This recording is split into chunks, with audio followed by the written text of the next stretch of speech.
Lucy Mendiola, Valentina Labuschagne, just huge impact performers today in Mater Dei, defeating Santa Margarita 2-0. They've been shut out by J. Sarah, they've been shut out by Orange Lutheran, but they hadn't been shut out by this group. They now have, and obviously Mater Dei winning not only its first regional title, but having an opportunity to be part of an historic event at Natomas High School up in Sacramento to play in the first ever Division I girls soccer state championship. Just like the boys volleyball team were part of that history back in the spring, that they played in the first one ever. But Lucy, obviously, this is so well deserved and so well earned. Just what's in your heart about how special today is in this moment for you and the team? I'm so excited to move on to Sacramento.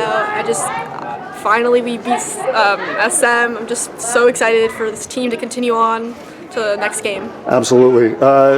Set pieces have been such a huge component of this team's success all year. Corner kicks have been magnificent. Obviously, I know you can do it in the run of play just as easily. They can do it off your throw-ins just as easily. But just to be able, especially when I thought whoever got a goal in the second half could really completely change the dynamic of the match, and you got it so quickly. How powerful was that for you? So powerful, but it wouldn't have been anything if Val didn't have her amazing cross. It was just so perfect. So. I mean, just the fact, is it one of those moments where time literally slows down, you elevated and there's literally nobody else around you, and it's like I just need to get on top of this thing and drive it and not float it over the bar. I mean, because it just seemed like everything just slowed down, and it was just it was literally you and the ball and nobody else on the field. Did it feel that way? Definitely. Awesome. Valentina, like I shared after the Oaks Christian match, that obviously you have so many clutch goals, so many brilliant goals, so many magnificent goals in your career, and then I felt like whatever didn't happen in the semifinals, was meant to happen today. And then you probably scored one of the most unique and quirky goals of your entire career, where I don't even know if you and the teammates even knew that it went inside the other side netting. I mean, just can you take me back to just that delayed reaction and what it took to process all that? I mean, I saw everyone shift that way, so I was like, oh, maybe I'll curve it in, and it megged someone and went in, and I was like, did it go in? No one reacted, and then everyone reacted. I was like, oh my gosh, it went in. I was so excited. Absolutely, especially with the way the wind. How important was it to for you and the team to try to keep everything as low as possible and really driving it or connecting on the ground as much as possible, because you seem to have it figured out, whereas Felicity on the other end sometimes it sailed a little bit too much or went over the post. How significant was that for you guys on the set pieces? I think we were trying to keep it more down on the ground, either slot it in, not over it, because then it would have gone over, and I think our team did really good at that, of keeping it on the ground or low.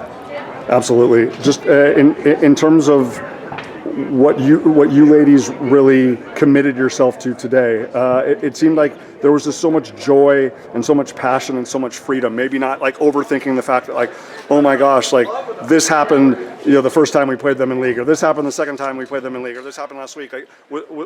It just seemed like seeing the body language and the energy. It was look, we're going to lay it all out there, and if it's good enough for 80 minutes or beyond, could you sense just a freedom and just playing for each other and playing for why you love the sport? I think we all were kind of upset, but we moved that past us and was we have to do it for ourselves and no one else. And I think everyone took that very well and was playing as a team, and everyone was just so excited to be out here and have another game. And everyone's just super excited, and now we have a game next week, and I'm sure this week will be full of laughter and joy because it is our seniors' last game. Absolutely.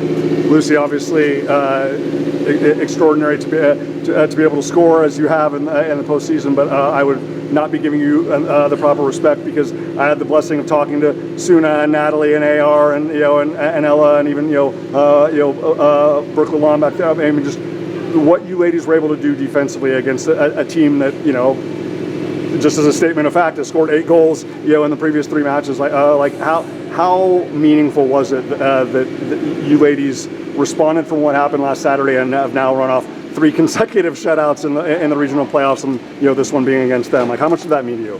So much, but I think everyone just worked so hard, and we had a chip on our shoulder. It just seemed like they got nothing clean. Like even when Felicity had those two, like those back-to-back, it was like Ella had the read on it, and all the rest of the time, whether it was her or Lauren or Giselle, or Kendra or Karis, everybody got in front. It was like nothing is going to get a direct line to Ella, and if it did, it was from too far away, and she had such a good read on it.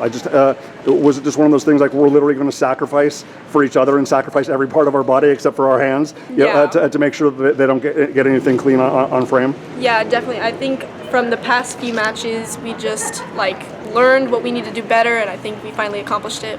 Absolutely. First regional title in school history, first appearance in a state final in school history, and these women are a huge reason why they have been all year, and they will continue to be against either Bishop O'Dowd or Buchanan. Ladies, we'll see you in Sacramento. Thank you. Sacramento.